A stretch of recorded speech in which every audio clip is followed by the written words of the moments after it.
Hello, welcome back to Anime on the Sea to Sky. It's been pretty cold over here on the west coast over the past couple of weeks. Definitely colder than usual for an October leading in towards the rest of it. We do have a lot of good sun. It's much clearer now that the majority of the heat and the smoke and all of that is gone, but in its place is a very dry and a very unsuspecting chill that's been rolling around over the past few days, where it definitely seems like we aren't able to go back into the double digits in terms of temperature only until it rains, which is really going to make for a damp and depressing stretch heading into November, which is normally going to be rain season for us over here. But what else can you do? In terms of what's going on in the anime seasons, we are now finally all loaded up and prepped for the fall 2023 season, considering that we ended up getting Freyren's debut as well as the last show, or last major show in this case, to hit our list, which is the Apothecary Diaries, both of which I'm enjoying very much. But outside of that, in terms of the news that has popped up over the past 2 weeks in the middle of this spooky season, the director for Ongaku Our Sound, Kenji Iwaisawa, is going to be getting 2 new anime films coming out over the next 2 years, which is kind of surprising based on that kind of output you don't necessarily get to see, but since he's mostly just in the director's chair, he's not necessarily fully tied down to just one production in of itself, and he'll be able to go through and complete both of them in a timely manner. One of which is Hina is Beautiful, but this new second unknown project hasn't necessarily been given a name yet, but only time will tell before we go through. Ongaku was just a weird amalgamation of a film, which a lot of people I could totally see as being lackluster and boring and leading in towards the rest of it, where it's just 3 high school kids who don't really have a lot to do with their time, essentially goes through and tries to make a band. And even though all of them have absolutely no experience with playing any kind of instrument, the way that they're able to go through and have their opportunity to make their own sound and have their first performance down at a festival, the actual output and what they're able to accomplish in over the course of the last half of the movie is honestly something that is one of the most charming experiences that I've seen in a movie in the past couple of years. And if he's going to be able to even mimic a fraction of that charm into his next couple of films, honestly, I'll go through and have the opportunity to watch it.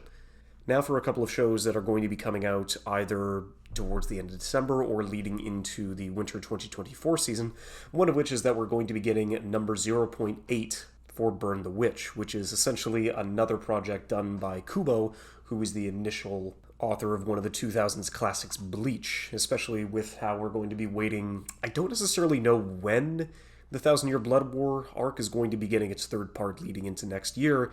I don't think it's going to be winter. If I had to guess, it'll be spring, but only time will tell when that goes through, considering that, honestly, what I was able to see with Burn the Witch is pretty charming and kind of a little bit more of a stylish take on something like, say, Little Witch Academia, where you still have the broomsticks and you still have the wands, which in this case are mostly pistols and Concordias and such, but honestly, with what Kubo was able to do with his style and his world building is definitely one of his stronger points whenever it came to building a world like this from the ground up, and I was pleasantly surprised at what he was able to do with the first couple of episodes that they did for Burn the Witch, considering that it is apparently taking place inside of Bleach's world, but what they're able to go through and see how they're going to be building on this over the next couple of years, only time will tell. But honestly, I'm definitely interested in going through and seeing how this special plays out. Although, in terms of how this next one's going to be playing out, I'm honestly curious to see what they're able to go through, because it definitely seems like the adaptation for this work,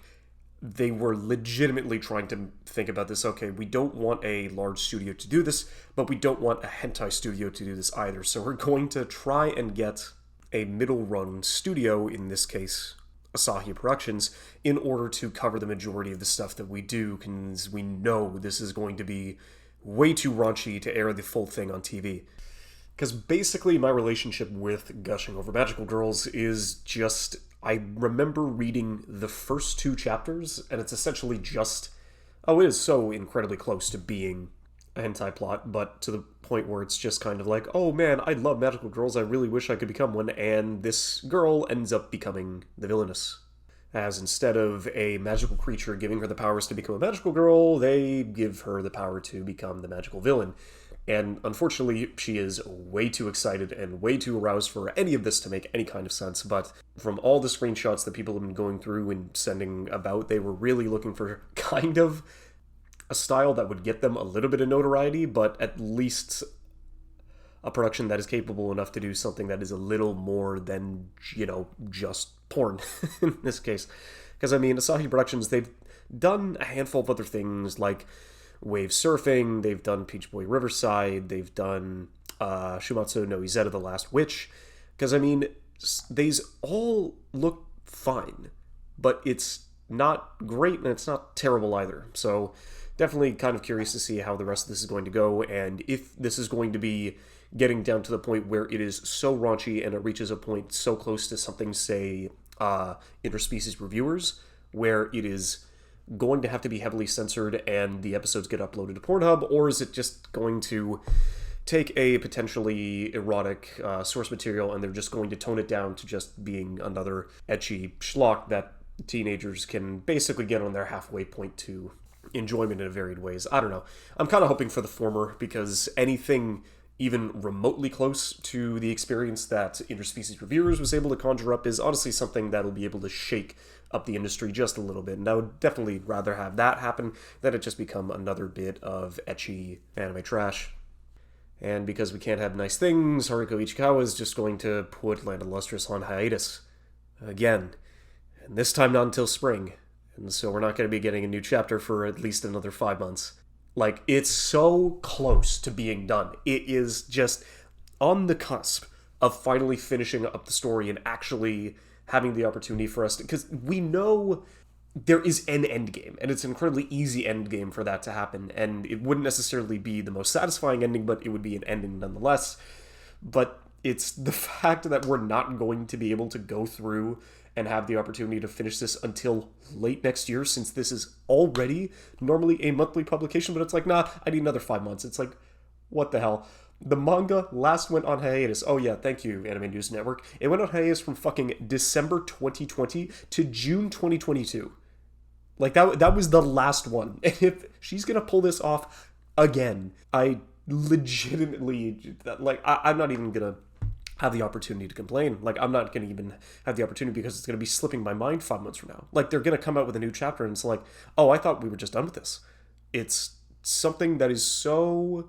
not frustrating, but in a way that these kinds of breaks are totally understandable for a weekly publication. But I don't necessarily know what she's thinking of for her conclusion. I'm just hoping that whatever hiatus this is will give her the opportunity to at least expand a little bit more and kind of like go over her ideas on how she's going to write this conclusion. But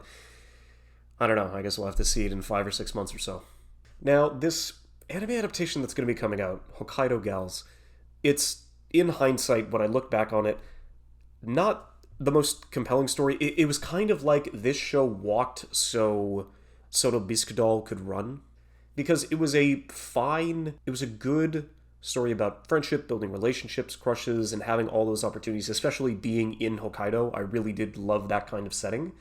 But the manga itself, I had no idea that this was going to be getting an adaptation coming out in January of next year. But as for the manga, it was riding a really steady high, and it was just a feel-good thing that you could catch up with every 2 weeks or so. And then I got to a point in the story where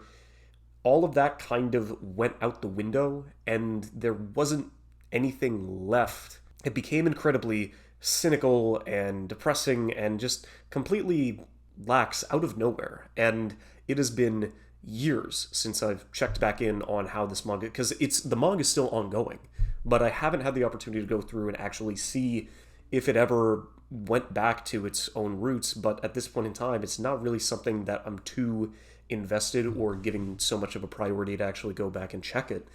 So, I mean, odds are a lot of people are going to like this show for the girlfriend aspect when it comes out later next year, but outside of that, there's not really much else to talk about this show, since it's just another one of those pieces where it's just doing what a lot of other, potential, coupling and relationship girlfriend goal shows have been able to do beforehand. So it's not necessarily something that I'm going to keep in priority, and I would imagine that winter is going to be looking pretty slow leading into the beginning of next year. But at least a very, nice kind comedic show that's also going to be coming out in January is going to be 'Tis Time for Torture. And it's basically just, it's like, oh no, the princess has been kidnapped by the demon faction who's trying to quote unquote wage war on the human side, and she is the princess warrior, basically everything that she'll be able to do to try and save her kingdom. But it's just that in reality, that's not really the case, and every single one of the demons is very kind. In fact, their torture is essentially just,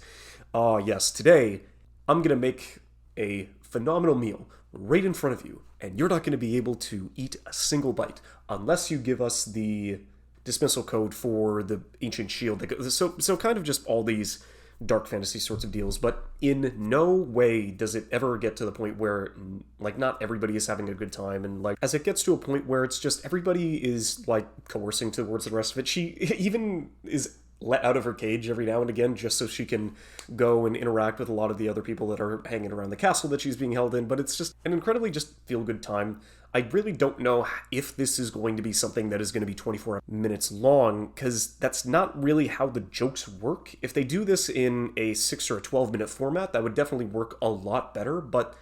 honestly, I don't necessarily know how they're going to be able to, like, go through, but at the very least, it's just a feel-good comedy series that's going to be able to go through, and I honestly can't wait to see how they're going to be able to adapt this. Now, getting back to the topic at hand, we do have a couple of recommendations today, but mostly following in the name of the spooky season, of the spooky Halloween season. So for the majority of the things that we're going to be able to give out today, these are all phenomenal recommendations for not necessarily horror, but for thriller shows that have been making their rounds over the past couple of decades, and going through to see how anime itself is able to work in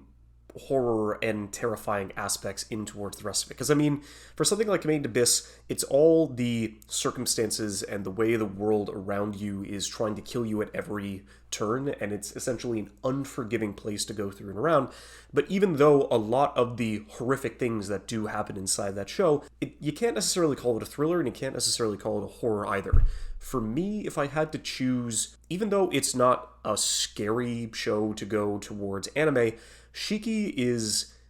terrifying in another way, in the sense of how other people dehumanize each other in the face of an ever-growing conflict, considering that Shiki is essentially taking place in this small town in the boonies, and this new, regal, beautiful-looking family moves into essentially a castle on a hill, which is already ominous in of itself, but bit by bit, more and more people start disappearing, but reappearing as different versions of themselves. Not kind of like a docile Invasion of the Body Snatchers sort of deal, but more like they were taken and turned, and what they are treated as when they get back into the village is one of the more trying problems that the show ends up trying to discuss. Considering that the dehumanization of people in the face of conflict or war or a battle between any kind of people versus another kind of people, it's just kind of horrifying to see that change in a person or even in a group whenever they decide to describe another group of just people as other, as something else, as something that isn't human or doesn't deserve to be treated as such. And the way that Shiki displays the dehumanization of literally what people will do. They, as someone who was your neighbor and you've known them for years and they have always been kind to you and they've always been there to help support you in your time of need and vice versa, but seeing how they can turn on you in an instant and not even care for what you used to be, but now that you are no longer that person, you are just the other. You are something that needs to be eradicated and something that needs to be put down. And how quickly that shift can happen, regardless of the relationships that anybody inside of the show has had prior, is just a really terrifying way to think about how this is just a really terrifying way inside of a real world context as to essentially what you can do to somebody, what you would let yourself do if you are forced into a position of power over somebody else, and not just somebody else, just the other, and it's incredibly terrifying. And then I do believe in the next series, I did talk at length about how it was one of my least favorite shows of all time currently, but what it originally was, which in this case is Higurashi, or When They Cry, it used to be probably one of the better horror shows towards the rest of it, considering that Shiki, the gore and the horror that happens inside of it is more shocking than the rest of it, but for Higurashi, it's the gore and the horrific dismemberment and disfigurement that people go through. It's definitely more as a shock value, as it is definitely more of like a slasher, scary, as it's definitely more of something like a slasher or a scary movie or anything along those lines in trying to chase after it, because more of it goes to a mystery sort of deal, since the way that the original Higurashi was able to go through and readapt and replay different stories with different focal points and different perspectives, and as you were able to go through and watch the entire story, the second half definitely starts kicking into high gear, considering that when you had that opportunity and all of the different perspectives and context between every other person and every other main character inside of the story comes together, it was a phenomenal way to go through and cap off something that really does throw you for a loop, especially for the first half of the show, since you don't know why things are being played again, you don't know why things are essentially going through and,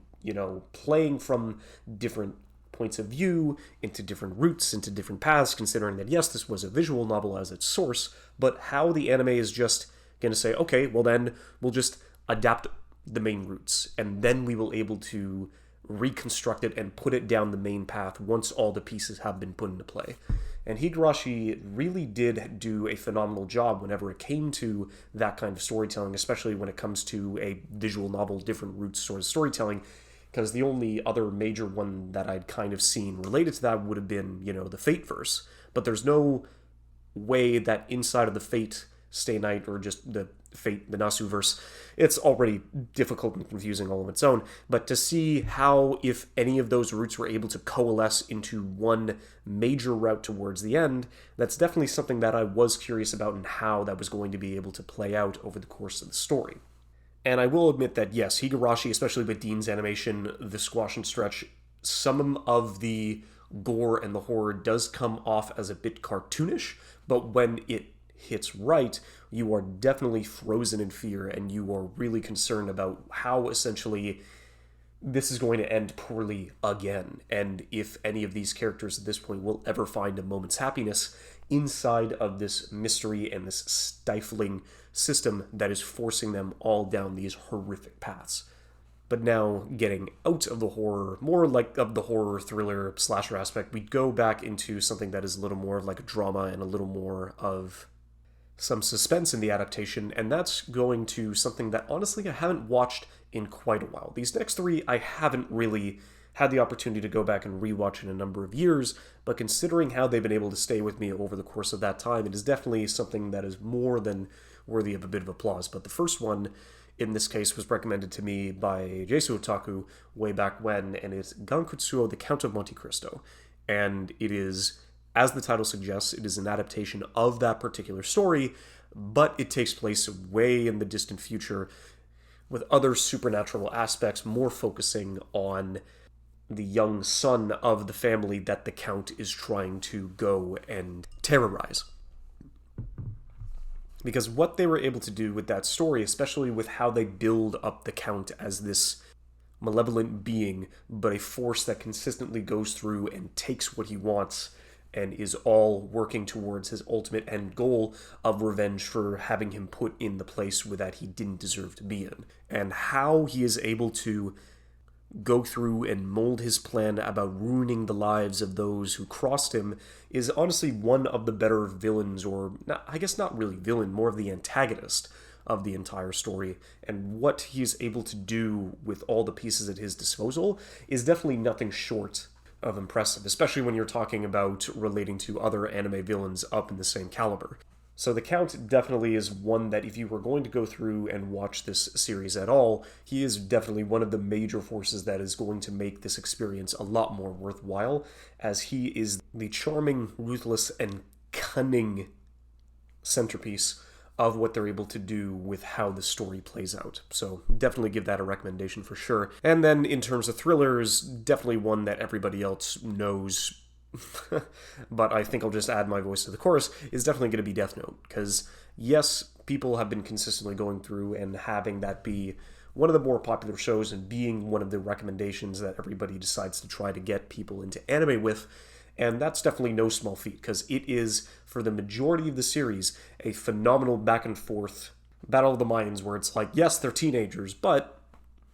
what they're able to accomplish, especially with this cat and mouse back and forth that they're able to go through, and all of the different pieces at play, and all the rules, and all the stakes, and everything that gets tossed around inside of this chaotic amalgamation, definitely directed by Tetsuo Araki. I mean, he's the one that ended up directing Attack on Titan, and that's where the majority of the flair and the just pizzazz and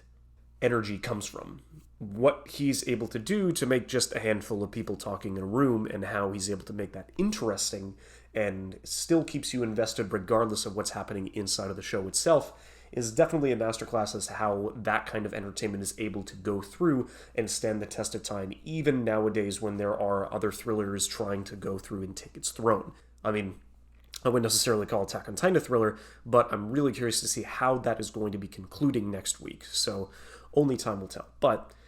the last one that I'm going to talk about here is going to be Monster. Naoki Urasawa was able to go through and craft probably one of the best mystery thrillers just in anime, period. I mean, the man has gotten quite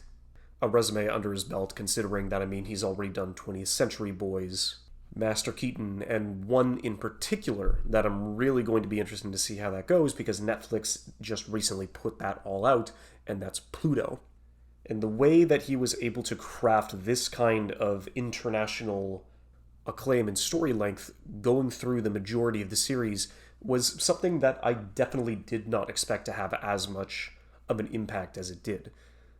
Considering that Monster is just a phenomenal piece of fiction that goes through and builds up the pieces of the mystery in such a well-paced way that you are always curious and you're always wanting more at the end of every episode. I mean, just to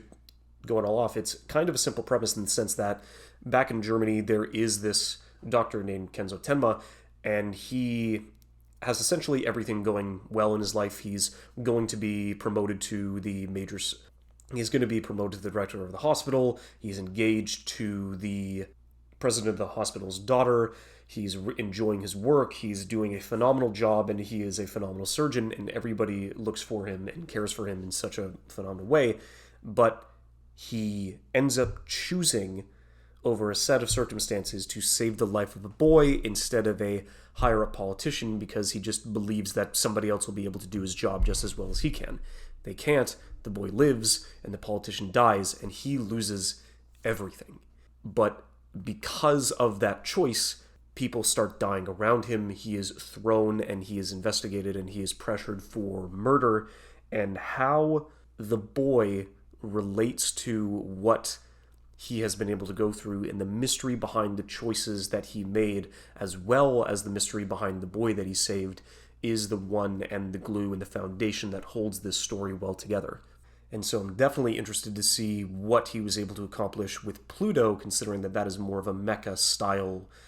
series, and what he's going to be able to go through and see with that. Because I can't remember. I think it's 8 episodes for Pluto, and they're all nearly an hour long. Monster is the toughest sell, because even though the drama itself